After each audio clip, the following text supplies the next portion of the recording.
Bonjour, bienvenue sur jean-pierre-villade.com. Je vous propose un nouveau tutoriel sur la version EBP Pay V18 sur la paye des apprentis. Ce tutoriel est également valable pour toutes les versions EBP Pay V9 à V17. Nous allons voir les informations qu'il faut indiquer dans la fiche du salarié, mais surtout toutes les informations qu'il faut indiquer lorsque vous allez établir le bulletin de paye d'un apprenti pour que, en fonction de son année de contrat et de son âge, il applique bien le pourcentage du SMIC en fonction, je dirais, de ces deux informations. Nous verrons également comment modifier, si besoin, les tables apprentis, si par rapport au taux, je dirais, du pourcentage du SMIC qu'il doit appliquer, en fonction de votre convention collective, eh bien peut-être que vos taux sont différents, donc nous verrons comment les modifier pour qu'ils soient bien pris en compte. Lorsque vous allez créer une fiche apprenti, c'est vraiment identique par rapport à une fiche salarié, donc bien sûr sa date de naissance, c'est vraiment ça qui va faire foi après dans le bulletin de paye. Ensuite, effectivement, ici, il va bien falloir indiquer dans la nature contrat que c'est un contrat d'apprentissage. Et ensuite, effectivement, au niveau de l'infopaye, donc vous mettez son salaire mensuel. Après, le nombre d'heures mensuelles que fait le salarié, s'il est en unité d'heure, par exemple. Voilà. Et ensuite, alors bien sûr, après, il faut renseigner toutes les informations comme un salarié classique.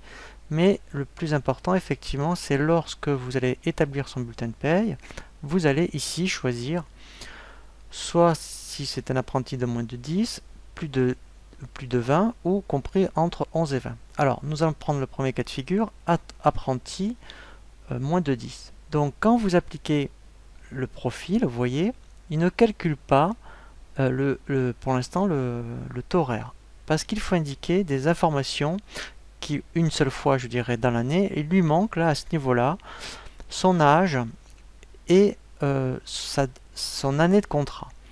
Pour cela, en fait, vous double-cliquez par exemple sur 151h67 et ici, vous voyez, vous avez une fenêtre de saisie de variables où, si admettons par rapport à sa naissance, il a 21 ans et qu'il est en première année, eh bien déjà, il va calculer ici, voilà. Vous voyez ici son taux horaire. Alors là, normalement, il a fait 53% du SMIC. C'est ce qu'on va vérifier ensuite dans les tables apprentis.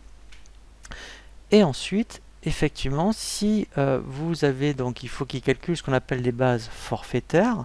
Pour, vous voyez ici, vous voyez, mettons, s'il y avait une cotisation accident du travail, vous voyez que pour l'instant, la base, elle ne se calcule pas. Puisque au niveau des apprentis,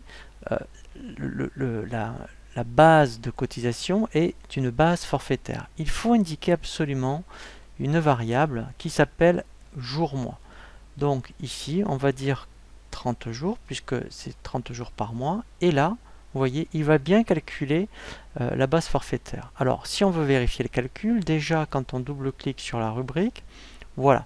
Ici, vous voyez, pour savoir ce qu'il fait, vous avez une information ici, traduction de la formule. Il vous dit exactement, donc là il le traduit de façon français, on va dire, en fonction de l'année de contrat. Donc vous voyez, si j'ai mis 1, alors il va aller chercher la table première année et en fonction de l'âge, il va bien aller chercher le taux. S'il était en deuxième année et en fonction de son âge, il ira dans la table 2 et sinon il ira, vous voyez, dans la table 3. Et après, effectivement, vous voyez, sinon, voilà, après il applique bien ici le SMIC horaire. Donc ça, c'est pour, on ira le voir justement, le taux ici. Et pour la base forfaitaire ici, en fait, alors là c'est un petit peu après différent.